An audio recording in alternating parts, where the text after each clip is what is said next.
Do Awesome. Okay, welcome everyone. This is the first lunch break talk series of the semester. We'll have 3 more for 4 total, and they're this time every week. But we are skipping election day because we thought that would not be a good idea to have the talk on election day. Yeah, so tune back in if you want to come to any of those. And this semester, I am co-organizing with Jasmine Gill. So welcome, Jasmine, who will be helping me with the chat and the questions. And also this semester, we've decided to do some 2 guest series, which this talk is one of those. So we have 2 guests, which is super exciting. And we're sort of doing this panel type discussion for the first time, which I think will be fun to see how it goes. I think we should be a little bit flexible.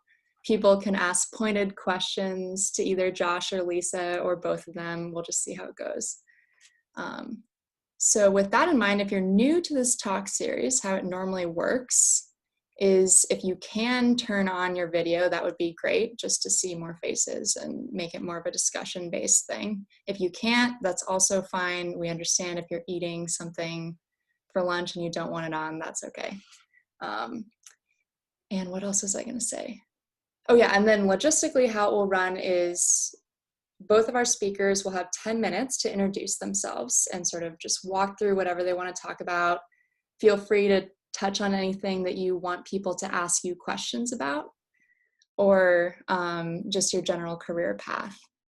And then after that, we will open it up to general audience Q&A, and people can ask questions either in the chat, like type in your questions, or you can use the raise hand feature, and Jasmine and I will work through the list of people with raised hands or ask our own questions. So with that, I'm super pleased to begin the Science Journalism Day. This is a particular interest of mine, so I'm quite excited for this session. And we have 2 guests. I don't want to give each of you a huge introduction because you're about to do it yourself, but I'll just say one sentence. So Josh Sokol is a freelance science journalist who writes about astronomy and other scientific topics for various publications like Science, Quanta, and the New York Times. And Lisa Grossman is also a science journalist who is currently the astronomy reporter at Science News, where she covers everything from the moon outwards. I hope I got that right. So Josh, would you like to go first with your 10-minute intro? Sure. So Lisa, I guess that's no low Earth orbit for you. So let's see. This is the story of my background. So I did my undergrad at Swarthmore, and I double majored in astronomy and in English literature with no clear plan of what I was going to do as a grown-up. And I always felt like I wasn't totally the best fit for a research career, but I should try it and I should do it. And so I did the thing that you would do if you wanted to go to grad school and become a scientist. Like I did the internships every summer and the research projects and obviously the curriculum stuff too. And by the time that I was finishing up, I was kind of aware that as someone who was interested in humanities and astronomy at the same time, that science writing might be good. And in like the physics department, they had the posters up for the MIT science writing program. And you've probably seen those posters. Every institution in the world has those, or at least a lot of universities do. But I really was only qualified or trained to continue on doing research type stuff in astronomy. And I hadn't taken the physics GRE or anything, so I couldn't apply to grad school. I had to keep going. And also this was 2011, post-recession, so my prospects as a liberal arts major in general were not great. I ended up, after undergrad, doing a summer internship at Space Telescope Science Institute, where they had a research internship. And then they were also hiring for a job there. It's called Research Instrument Analyst, where you are assigned to the calibration team for a Hubble or a JWST instrument. And this is a job that, like, they'll hire people with master's degrees or PhDs to do it, but they'll also hire people with only undergrad degrees. So it's kind of amazing. Like post-recession, there's a job that I could get that is astronomy research at a support level, calibration. I'm supporting a scientist who's doing a project. I'm doing like photometric calibration of the advanced camera for surveys. But it was really cool to be able to get that. And so I started doing that like at the beginning of 2012. And I was also excited to go to Space Telescope because Hubble is so known for outreach and its like public presence. And I thought, as somebody who is interested in writing and communication, that I could do that. And what ended up happening was I was able to sort of both do more research and coding stuff and learn that was not an amazing fit. I was not gonna run from this Space Telescope job to like apply to grad school and be an astronomer. But I was able to play also with like the writing and the communication thing.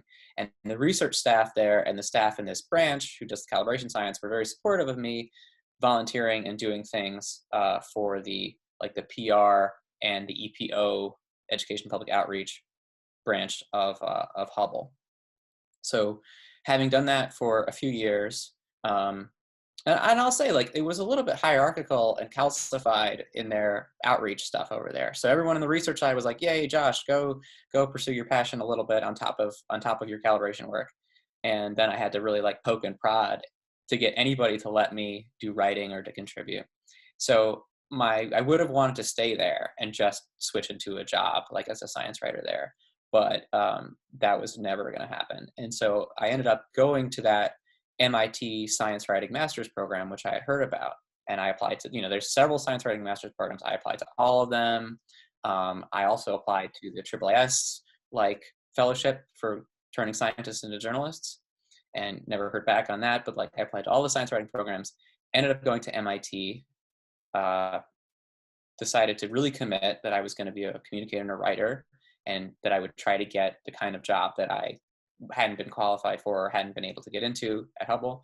But then ultimately, after doing this program, I decided that I wanted to be like a science journalist and tell these kind of ambitious stories and not representing one institution or one perspective, but multiple ones. So I interned for New Scientist, and Lisa Grossman here was my editor. She's a wonderful editor. She was an editor at New Scientist before she was a staff writer at Science News. And then since then, since January 2016, I freelance. And I freelanced for New Scientist, and then I was freelancing for Quanta and Science, and then just anyone who would take my work. And so I've written for the New York Times in the past year or so, several times. I've also, at the same time, tried to convince publications to give me like travel funding to do travel reporting on topics both inside of astronomy and outside. So that's become like a bigger part of my career over the last few years.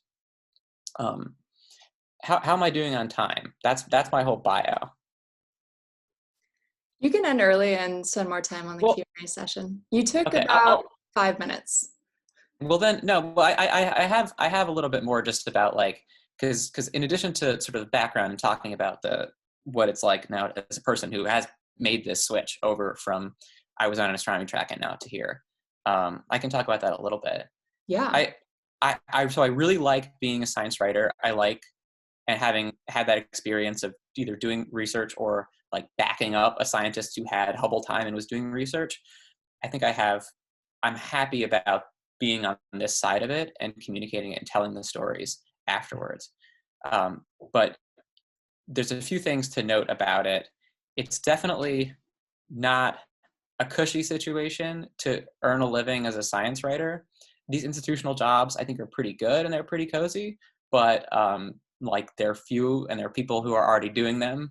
And the journalism in general, like the profit model of it doesn't work. It's hard to you have to really hustle and really work hard. And like I've been a freelancer, but I've had to write for so many different publications and constantly be negotiating and constantly hustling. That's one thing that's hard. Another thing that's difficult that I wanted to point out was in research, you've learned like a set of norms and standards and cultural practices. And in science journalism, it's just different. There's a whole different set of norms that have to do with like American journalistic practice. So, for example, in science, scientists speak in like a very calibrated and controlled way, and want to be in charge of exactly what they say and the precision at which they say it. And as journalists, we're actually trying to find like a version of the truth that is broader and also like more colorful and acknowledges that the people involved are people who have opinions. So as a result, there's a little bit of tension for journalists, is you're ultimately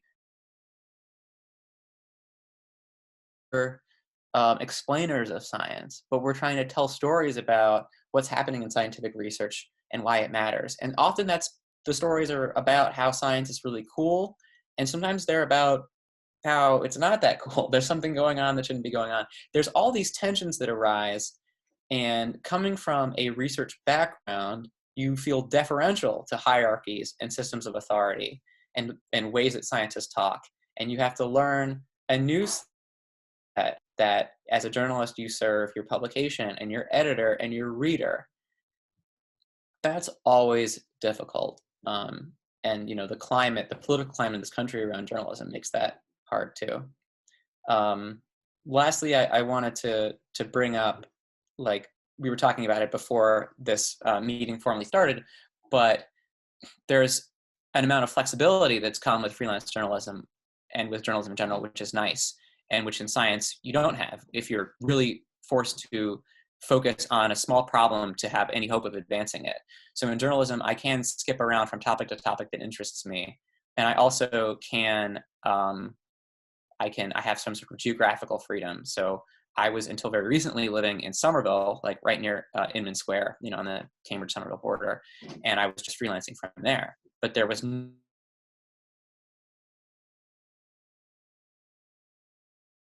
really tying to move. So I live in Raleigh, North Carolina now, and as long as there's an airport near me, back in in the future when, in theory, we can travel again, it will not really affect my job. I'll continue to be able to tell stories about scientific research happening in different places. So that is, yeah, that's some good background on who I am and my biography and what the field is like. Great, thank you. That was very interesting. I can't wait to ask a million questions in a minute. But first, let's have Lisa give her introduction. All right, hi. So my name's Lisa, and for people who are just joining, I'm the astronomy reporter at Science News. And I decided that I wanted to be an astronomer when I was 8 years old, and that enthusiasm gave me enough momentum to get all the way through an undergrad degree at Cornell. And while I was there, I did the same as Josh. I did the thing that you would do when you're trying to apply to grad school when you graduate, because I assumed I was going to be an astronomer. I did the research part-time jobs during the year. I did the internships over the summer and on REU, and summer between my sophomore and junior year, I worked in the Mars lab at Cornell, where they were processing the images from the Spirit and Opportunity rovers, because it was 2006. So the rovers landed like right before I got to college. And I was all excited about it. And I was like, I want to do that. And I talked my way into a job in the lab, even though I didn't know really anything about how to do research, and learned a programming language and was processing images and got really bored. And I thought this is supposed to be a dream job. This is what I wanted to do my whole life. And I was like, I'm looking at pictures of dirt all day. This should be cooler. And like, maybe I shouldn't have given up so quickly, because like your undergrad job is not what actually like doing research is like. But I didn't see it, if I didn't have enough interest in doing what, the grunt work, like the slow, detailed part, if that wasn't holding me, then maybe that wasn't going to be my future. And so I started kind of casting around for what else I could do. And there were a couple of great science communication classes at Cornell, so I took those. And I also started writing for the student newspaper. and really liked that. And I forget exactly how I found I went to the, I found the website for the UC Santa Cruz Science Communication Program, and their intro text on the front page of the website at the time said something like, "Are you a scientist who likes talking about your research more than you like actually doing it?" And I was like, yeah, that's me. And this is where people like me go. Okay. So the Science Communication Program at Santa Cruz is one of several grad programs in science communication, as Josh said. I think it is still the only one that requires you to have a degree in science. So it's specifically for people who are recovering scientists to turn you into journalists. It was great. I actually didn't necessarily, I applied to grad programs, to PhDs in astronomy, even though I was already doubting myself, and I didn't get into any of them, and I was relieved. And I think that was the thing that I was like, this is important data that maybe I really didn't want to do this. I gave it my best shot. I did everything up until the point where I had to actually make a decision. And I was waiting to hear back from UC Santa Cruz. They were the last school I hadn't heard from. And I called the admissions department and said, "Hi, I haven't heard from you yet. That's a bad sign, right?" And they were like, "Yeah, probably." And so I asked them to switch my application over to the science communication program, and I wrote to the director, and I was like, "I know this looks really flaky, but I swear I've thought about it a lot. Here are some clips from the student newspaper." And I was really lucky, and I got in, and I went there straight out of undergrad, which they don't recommend, and then not a lot of people do it. They generally prefer to take students who have done a little bit of other life outside of school. So I think none of you are really at risk of doing that, so that's great. And I got to explore a lot of different ways that you could be a science communicator at UC Santa Cruz. One of the great things about that program in particular is that you spend half your time in class and half your time at internships at various publications around the Bay Area. And this was 2008. I graduated college in 2008, so I was at the Santa Cruz Sentinel at my internship at a real live paper newspaper that still exists. They're still doing that. And when the financial markets crashed in 2008, and I was watching it on the TVs that they had in the newsroom, and that was exciting. And so it was really a weird time to be joining journalism, because journalism was changing and everything was kind of up in the air. Newspapers were laying off their science desks in droves, and it was kind of a weird time because I was all excited. I was totally fired up about this. I was like, I love this. This really feels like what I'm supposed to be doing.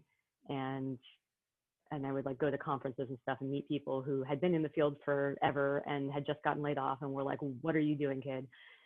So, but it turned out okay. So after Santa Cruz, and the other great thing about Santa Cruz is that you could do internships at institutions like Stanford's News Office, or I did one at SLAC, the Linear Accelerator Lab at Stanford, or at traditional journalism publications like newspapers, or I did one at Wired. And then my first job was at Wired afterwards, with the same editor hired me back. And that was also really great to get a sense of what the difference between those things were. And some people really prefer one to the other, which I didn't really know going in. I was like, I would like to write about space, please, and I don't care how. And turned out I preferred journalism. And by the end of my time there, I think I knew that. So I did a couple of internships. I bounced around the country doing internships for a couple of years. I did one at New Scientist and one at Science News, and then I got a job at Wired, and then I got a job at New Scientist, and then I came back to Science News. So I've been sort of in the same little orbit for my whole career, for 10 years at this point. I spent 6 years at New Scientist. That's what brought me to Boston. And they used to have an office in Cambridge, but they don't anymore. And I was a reporter there for 3 years, and then I was an editor there for another 3 years. So if you have questions about the difference between reporting and editing, we can talk about that. It was really useful to me to have both of those perspectives. They're both really interesting and different. But then I was offered an opportunity to go back to writing, which I think is more fun. So I also appreciate the potential for geographic flexibility. It's not always available and it's not always easy, but I think it's becoming more so. So the job at Science News was not originally supposed to be remote. They're based in DC and they had never had a remote reporter before and they were like pretty against it. So when I applied for the job, I was like, I really can't leave Boston right now, but if I can do it from here, call me. And they decided to change their policy. And now we have all this experience of having remote reporters, which is great because we're all remote and good thing, I suppose. So working remotely is good and bad, as you're probably all learning. But it is nice to be able to live where I want to live and like not be in conflict with my spouse's job. He works at the Museum of Science and that can't really, I mean, he's remote now, but like the museum is in a pretty localized place and it's not going to move. What else was I going to say? I feel like switching from academia into science writing, I mean, I didn't spend that much time in academia. I never went to grad school, but I still had like a lab that I felt like was my lab. And I still run into those people from the Mars lab at Cornell. And a lot of them are doing, you know, still working on the Mars missions, are doing awesome things. That summer that I worked in the Mars lab, I was working on data from Opportunity, and there was another girl who was working on data from Spirit, and she is now at JPL, and she was the like mission operator in charge of Opportunity until it bit the dust a couple years ago. And it's really useful to have those contacts, but I feel like I'm not in the community anymore, and there is tension with that. Like Josh was saying, there's some like, I want to present the science the way that the scientists want to present it, because I think that that is, I really, you know, I value the accuracy, I value their perspectives, but it's also not like what the scientists think is the most important thing is not necessarily what the most interesting thing to the average person is going to be. So I might change the emphasis of a given paper from like, you think that it was these amazing new simulations and like there's a new supercomputer that's doing some stuff, okay, but like that's going to be useful in the future, maybe for other stuff, and you're demonstrating a technique or something, but what actually the story ends up being about is like one potential finding or one line in the paper that wasn't what the scientists necessarily wanted to emphasize. And that's okay, and that's just different.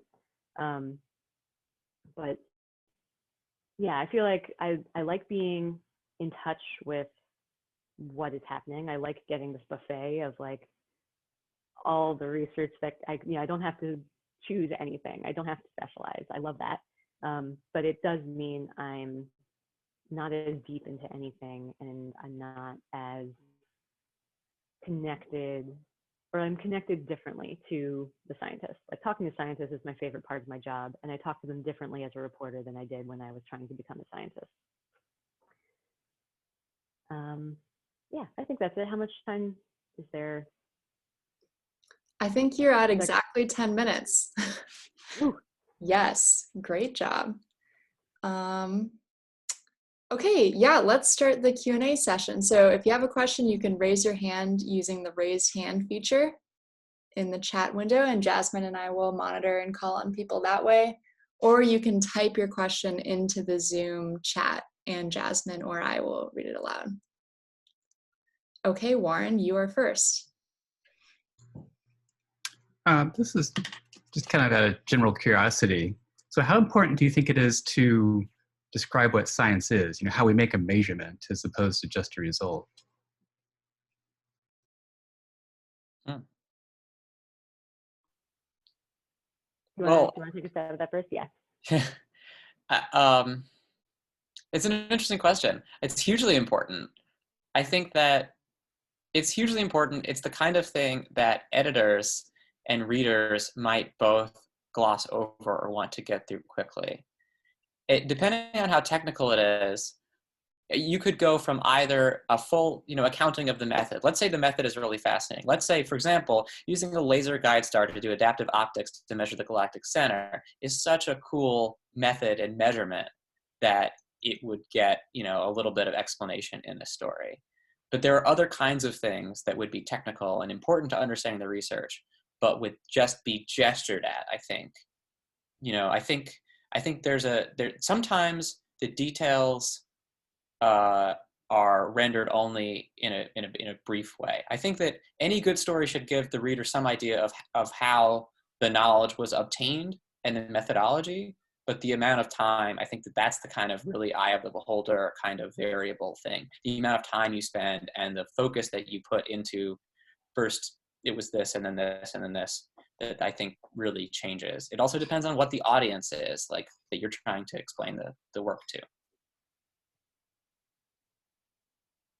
Yes, co-sign all of that. I think if the measurement itself is the story, like there are some times when something is really innovative or really different or really just amazing sounding, then that can get a lot more space. But usually it's like, you want to say if the measurement was done in visible light or not visible light. But beyond that, like, make sure that if you include any images, it's like, okay, this is not what it would really look like. This is infrared light that's longer than visible light. It shows heat.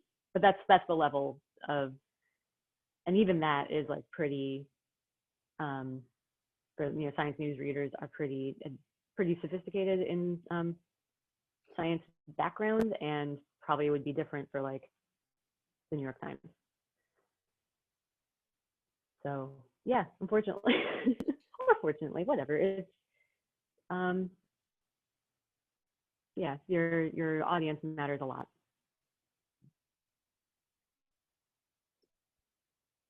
Okay, let's go to Brian. Yeah, I just wanted to ask a little bit more about what you mean by you talk to scientists differently than when you used to be like in the field. Like, what does that manifest as? And do you find the same kind of thing, Joshua? Sometimes it manifests as pretending I don't have a physics background so that I get good quotes. Because if I admit that I have a physics background, then they talk to me in physics. And I'm like, okay, I know what you're saying, but like, I really can't use that. Can you say that without using those words? And it just makes the whole thing a little bit more difficult. Or sometimes they'll do half the interview without admitting that I know what they're talking about. And then I'll ask more specific questions and be like, okay, here's some stuff that like shows my hand and lets you know I know what I'm talking about. And then they're like, oh, okay, sure. And then they talk in physics. And that's also helpful because it is helpful for me to get get my head completely around the math maybe, but yeah, the goal is to get quotes that I can use in the story. And if I talk in the same language as we would use as scientists talking to scientists, then that was something I learned pretty quickly in like my first year out of undergrad. I think as an intern at Science News, I had to interview one of my old professors, and he was like, okay, do you remember your PVT diagrams? And I was like, no, you can't pretend I don't. I probably don't anyway. So that's one thing. And then also just like if there is something like new and cool coming out that they're not talking to the press about yet, like you have a paper coming out in Science and it's under embargo, or you want to submit it to Science and you're afraid it will be under embargo, I want to know about those things. I'm like, it's one of the things I find really exciting about journalism is finding out about stuff before other people know about it. And that was one of the things I liked about being a scientist too, was the idea that maybe you would know something about the universe before literally any other human does. But there's some tension with like, the scientists don't want to show their hand, like the EHT result was kept very closely guarded, and basically nobody was told about it until the week it was supposed to be announced. And so people don't tell me stuff anymore. It's the short version. Like my friends used to just tell me what was going on. Now they're like, oh, but I'm talking to the press, so I better be careful. And which is fair. Like that's legit from their perspective. That's legit. But Yeah, that's totally my experience too. Like when I talk to scientists now, I'm not collaborating with them on the same job. I'm doing my job. And there's like this story that I can really quickly tell, which will get this, I need to get off my chest anyway. I have someone who was like a friend, an astrophysicist who was a friend, kind of, we've seen each other socially, we've talked about our lives, from my time at Space Telescope. And I was interviewing her about a theoretical astrophysics topic. And we had a long conversation about the ins and outs of it. And I mean, it was clearly an interview. And in the conversation, she told me astronomers kind of laugh about this idea. Fantastic quote. And it shows, a sociological attitude in the field about this idea. So I've done 10 interviews for the story with different people. And the way she's represented in the article is with the quote, astronomers kind of laugh about this theoretical idea, which is verbatim what she said to a journalist on record. But this felt like a real betrayal to this person who was my friend. And it felt like a bad experience with a journalist to her. And I think this crystallizes for me that there is like a fundamental shift in, if I have a conversation as a journalist, I'm looking for information that like enlightens and enlivens and expresses like attitudes exactly like that. And there's a feeling when you're in science that we're all on the same team, and what we say is, this is in the clubhouse, it doesn't matter. And with us, like with this issue of press embargoes too, we're doing a job, and speaking to us is on the record, and we're not trying to hurt anybody or burn anybody. But yeah, so it can be difficult. There's another thing that comes up sometimes, which is that in research, and Josh alluded to this, it's like the way that you speak is very precise as a scientist. And a lot of, this comes up frequently, that a source will want to review the story before I publish it in order to make sure that their science is represented accurately. And that is against journalistic policy at almost every major outlet, because it creates the appearance of like letting the source drive the story. And the way that I try to explain this usually is, if you had a politician who wanted to review something before it was published to make sure that their message got out correctly, that would obviously not be good journalism. That would be being, a media mouthpiece for this politician. Like, that's not presenting independent, impartial information. And I think the same thing applies to science journalism, and scientists sometimes don't, because they're worried about something inaccurate getting through, and their colleagues will read it and they'll be like, oh my God, I can't believe they said that. Or just like, it's your whole work. Like, you've been working on this for years. I talked to you for an hour and I'm like, okay, cool, I got it. And you're like, really? You do? Do you get it? So I feel both sides of that. I'm still not going to send you the story before it gets published, because I'm literally not allowed to. But I think that there's like, that's another deep cultural shift, like, that you had to make to go from one side to the other. And that's definitely a barrier, or like a chasm between us maybe, and a difference in how we communicate. I have a follow-up question about this chasm between us. As someone who likes science communication and who often struggles with a variety of different types of talks by scientists who are just, these talks are just, I have a really hard time understanding science talks. I feel that we really struggle with communicating our research even to other scientists at times. And so I think that like incorporating more of a narrative structure and thinking about like, what is the main message and what are the ways that I can make this more of a narrative and less of a throwing numbers and facts at you. I think it would help to like have less of a chasm between science journalists and professional scientists. So I was wondering if either of you know of any sort of like crossover programs that exist, or any collaborations that would help this from both sides. Interesting. Isn't there the science storytellers thing that Jenny something is doing up in Cambridge. Or Lisa, does this sound familiar at all? That's I can familiar. Yeah, yeah. We should look that up. There's also like the oh my gosh, Story Collider. It has scientists telling stories. Well, they're usually kind of personal stories, but they may tie into research some. Also, like I think there's an interesting thing too of like some scientists are very good at like communicating and storytelling, which almost seems kind of unfair to me that you could be really good at doing research and also communicating it. So I don't like blanket think that scientists are bad at communicating their stuff. And I know that's not what you're implying, but I think that there's a huge spread in like aptitude for that. And then in science. And then I also think that like, then these sort of norms of the field, which manage how scientists speak and confine them to really narrow ways of expressing it.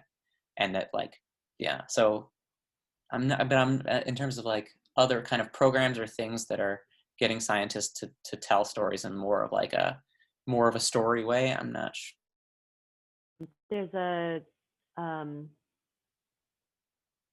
conference for scientists and science ComSciCom? writers. ComSciCom, thank you. That might be a good thing to check out. They have a lot of their talks and their workshops and stuff are geared towards that kind of thing. I know a lot of grad students go to those ComSciCom workshops. Yeah, I feel like there's also a lot the of Open Notebook. Open Notebook. Okay, I'm writing down these notes to tell people later. Well, I'll find the Open Notebook. If for anybody who is interested, it's like it's like for science journalists about science journalism a lot. But if you really want to get the sense of like the culture and norms of like our field and our practice, it's really will be insightful and like a window into that. And actually, if there's anything that I would like personally like you to take away from this conversation, and I like for scientists to take away from the conversation, is that like science is incredibly rich in a sort of set of disciplines and ways of thinking and ways of being and practices. And journalism is like not as old, but it also has its ways, and it's not powerful in this country right now. We know that, but it has its ways of doing things. There are separate cultures and norms. It is not made up. It is not entirely a parasitic enterprise. There are reasons why we do certain things, and you can ask us. Mm-hmm. That's also so. I usually try to end an interview by asking if the scientist has any questions for me. They almost never do. I wish they did, because I don't know. You are new to this also. Usually, there's another. I thought of something when Josh was talking about how some scientists are really good at communicating, and I feel like that kind of introduces some bias in who journalists reach out to, because if there are people who are like that kind of influences who becomes prominent in a field. If journalists reach out to the same people who are good at explaining stuff and answer our emails and are just available to us, that's good journalistic practice, is finding your sources who you can go to and they're reliable, but it also means you end up with the same voices over and over. And I'd like to do less of that. So the more scientists are available to talk to journalists and are able to communicate their stuff in a way that doesn't use a ton of jargon, like the bar's not that high, really. Like the making it comprehensible is my job, and you can make it comprehensible to me. I'll make it comprehensible to my readers. I just need some stuff, like some quotes that don't have jargon, and I need you to call me back. And I would love to have more voices and more. I think that would help science too.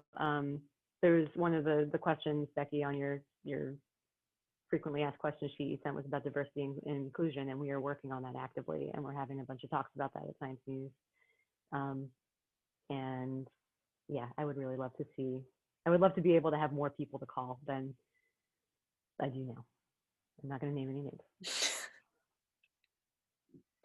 Okay, let's go to Jessica next. My question is, so I understand about people not liking quotes, because in a lot of situations I've run into people who really didn't like how they were quoted. In the same events where I didn't mind the quotes, I mean, partly it's having expectations that people aren't going to pick, a reporter won't pick what you want them to necessarily. So you have to be careful pretty much about what you say all the time.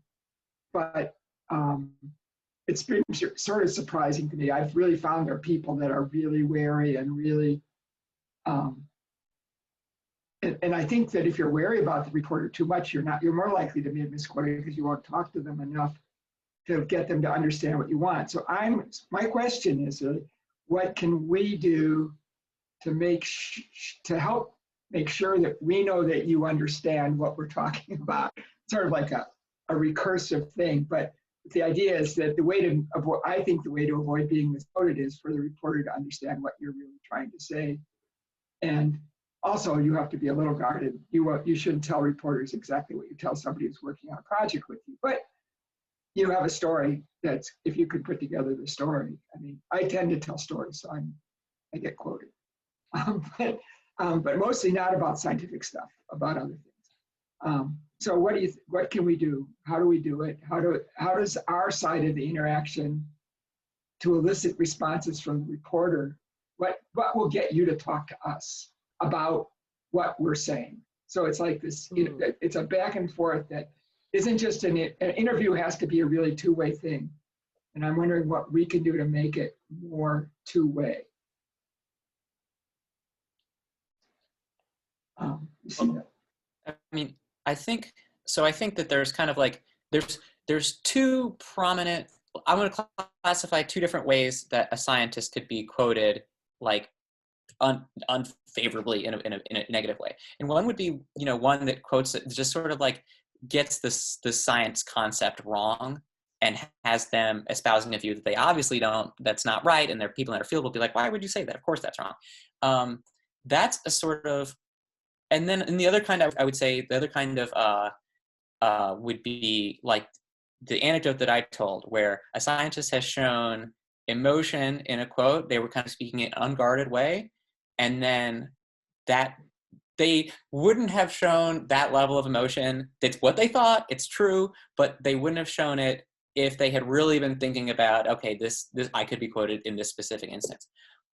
I think the first one, for both of them, if you as a scientist are in a conversation or after a conversation or concerned about that, then you can ask us questions or say, actually, I want to make sure that you really understand, because this is the key concept of this paper. This is in the case of if the scientific concept is really that issue.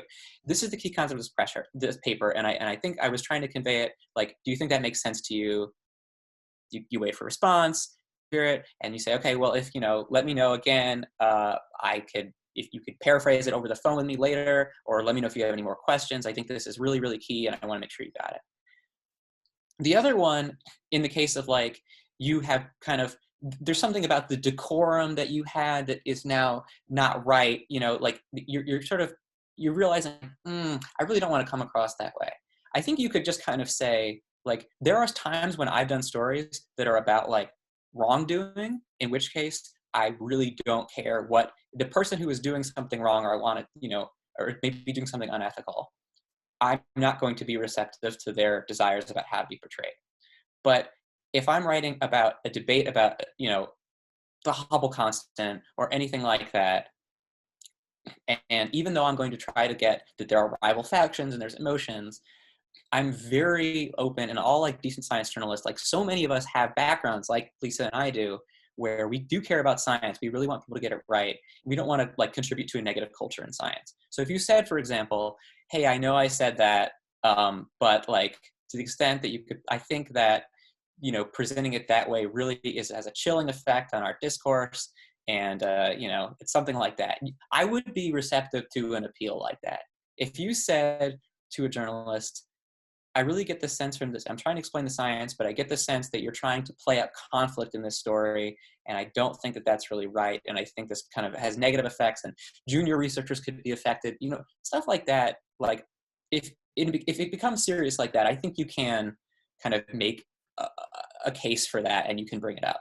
So my answer to the question in general is like, it's okay to query the journalist as you're thinking about what you said and how you're going to be presented. to check in. Do you really get the science? And, and letting the journalist know, like, if you do present me the way I think you might present me, or, it could have consequences, please consider that. Something like that. These are kind of things you can do.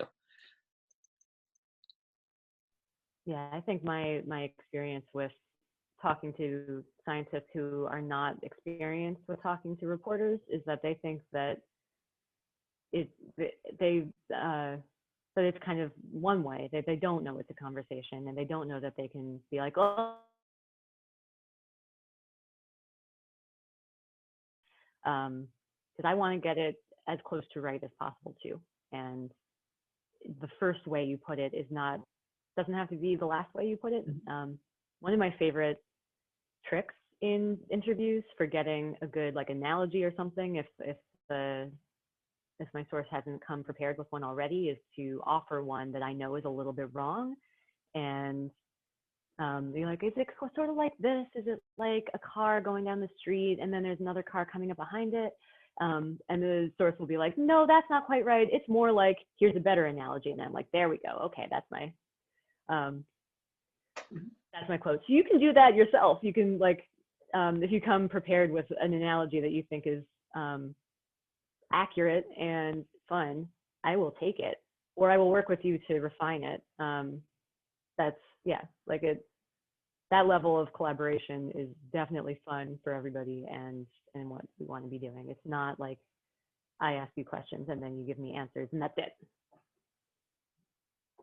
Yeah, I think people need to know that, because I think when you're first getting interviewed, you don't. And should we be saying that at the beginning of interviews? Like, that would make this easier for. I think it might be. I mean, it depends on the person you're talking to. Because I've struck up friendships with a variety of local reporters on not scientific issues, but local issues. And I found that it works pretty well to talk through. Like, if they're covering a meeting I'm at, I'm careful what I say, but I'm also try to be quotable. And so it's, and then I talk to the reporter after the meeting a bit to get their sense of the meeting too, and ask them questions, and then read the articles. And it's been an interesting experience, especially over the last few years. I've done more of that kind of thing as I've gotten more into being a leading advocate on some stuff. So it's interesting to see. Let's do one more question from Jasmine. We're running up on the 12:50 mark, so let's have this be our last question of the meeting.